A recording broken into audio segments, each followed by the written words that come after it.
বাসন্তী পুজোর সপ্তমীর দিন ঘুরে এসেছিলাম মেধসমণি আশ্রম এবং বুড়ো কালীবাড়ি। সেই দিনের সুন্দরতম মুহূর্তগুলো নিয়ে থাকছে আমার আজকের এই সুন্দর ব্লগ ভিডিও।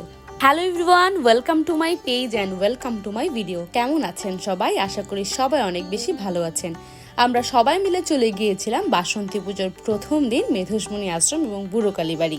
আমরা সকাল 9টা নাগাদ ঘর থেকে বের হয়েছি। আমরা প্রথমে চলে গিয়েছিলাম বদ্দারহাট থেকে চলে গিয়েছিলাম সোজা রাস্তার মাথায় নেবে আমরা সবাই মিলে নাস্তা করে নিয়েছিলাম। আমাদের গ্রুপে তো নাম করাই আছে, আমরা সবাই অনেক খেতে পছন্দ করি, আমরা সবাই খাদ্য রসিক। খাওয়া দাওয়া কমপ্লিট করে আমরা একটা পুরো টেম্পো ভাড়া করে মজা করতে করতে চলে গিয়েছিলাম মেধসমণি আশ্রম।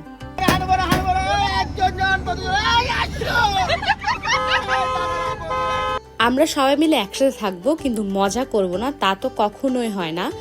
তো এরপর আমরা একদম হাতে গোনা 1 ঘন্টার মধ্যে পৌঁছে গিয়েছিলাম সোজা মেধসমণি আশ্রম।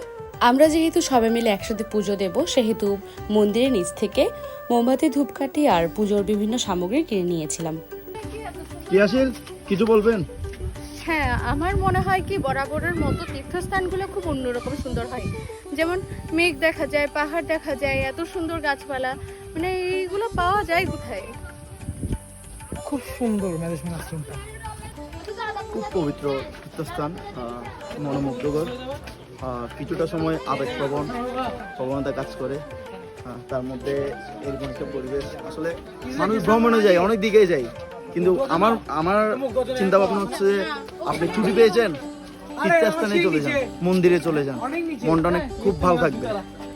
অতএব কিছু বলবেন?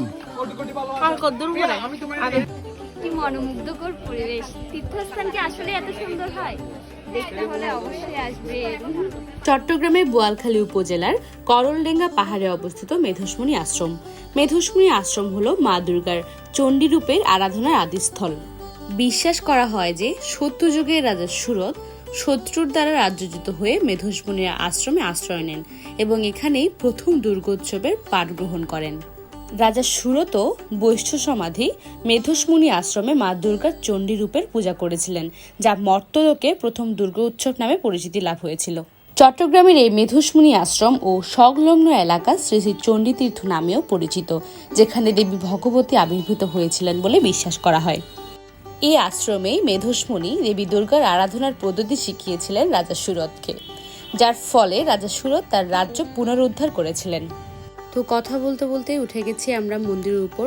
উঠে ভগবান দর্শন করে ধূপ দ্বীপ জ্বালিয়ে এরপর আমরা সুন্দর সুন্দর কিছু ছবি তুলে নিয়েছিলাম। আমরা যাওয়ার সাথে সাথেই পুজো শুরু হয়ে গিয়েছিল, এই জন্য আমরা টিকিট কেটে পুজোগুলো দিয়ে দিয়েছিলাম। এরপর আমাদের দুপুরবেলা যেহেতু আমরা প্রসাদ গ্রহণ করব, আমরা 100 টাকা করে টিকিটও কেটে নিয়েছিলাম। আমি আমার ফেসবুক ফিডে এই কয়েকদিনের মধ্যে অনেককেই দেখেছি মেধসমণি আশ্রম যেতে। যেহেতু বাসন্তী পুজো, সেহেতু সবাই আমাদের মতো মেধসমণি আশ্রম গিয়েছিলেন।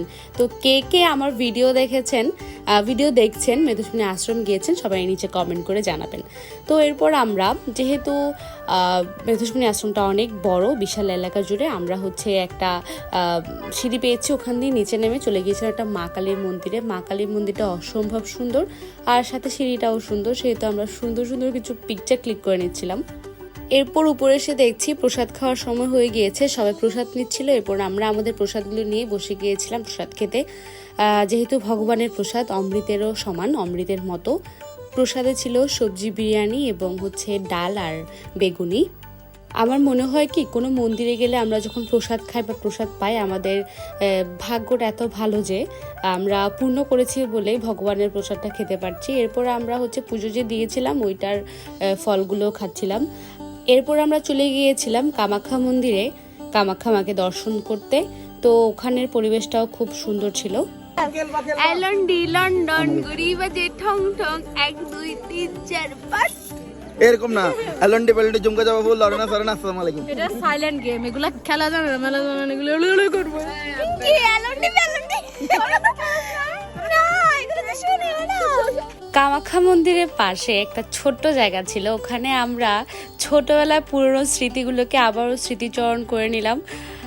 কিছু গেমস থাকে না, ছোটবেলায় আমরা যে গেমস খেলা খেলেছিলাম, তো ওগুলা ওখানে দুষ্টামি করে আমরা একটু খেলছিলাম। মানে 20 বছরে এসে 21 বছরে এসে কেউ যে খেলতে পারে, আমি এখন এডিট করতে করতে ভিডিওগুলো দেখছি আর হাসছি। আসলে আমাদের ছোটবেলাগুলো খুব সুন্দর ছিল, ছোটবেলাগুলো যদি আবার ফিরে পাওয়া যেত অনেক বেশি ভালো হতো। মেধোসমণি আশ্রম ঘোরা শেষ করে আমরা চলে যাচ্ছিলাম হচ্ছে পটিয়া ধলঘাট বুড়ো কালীবাড়ি মন্দিরে। যেহেতু আমরা বোয়ালখালী এসেছি সেহেতু আমরা বুড়ো কালীবাড়িও দর্শন করে চলে গিয়েছিলাম। আমরা সন্ধ্যার আগে আগে বুড়ো কালীবাড়ি গিয়েছিলাম, সন্ধ্যাবেলা আরতিটাও পেয়েছিলাম আমরা। তো মন্দিরে গিয়ে মাত্র পুকুরে হাত পা ধুয়ে আমরা সোজা চলে গিয়েছিলাম মায়ের কাছে। মাকে দেখলাম চোখ ভরে প্রাণ ভরে, মাকে বললাম সবাই যেন ভালো থাকুক, ফ্যামিলির সবাই, বন্ধু বান্ধব, নিজেরা। তো এরপর সন্ধ্যা আরতি দেখলাম, সন্ধ্যা আরতি দেখার পর আমরা হচ্ছে শহরের উদ্দেশ্যে রওনা দিচ্ছিলাম। তো আমার আজকের ভিডিওটা এতটুকু পর্যন্তই থাকছে। কেমন লেগেছে আজকের ব্লগ ভিডিও কমেন্ট করে জানাবেন। আবার নেক্সট কোনো ভিডিও দেখা হবে, সবাই আবার পেজের সাথে থাকবেন। Thank you for watching this video.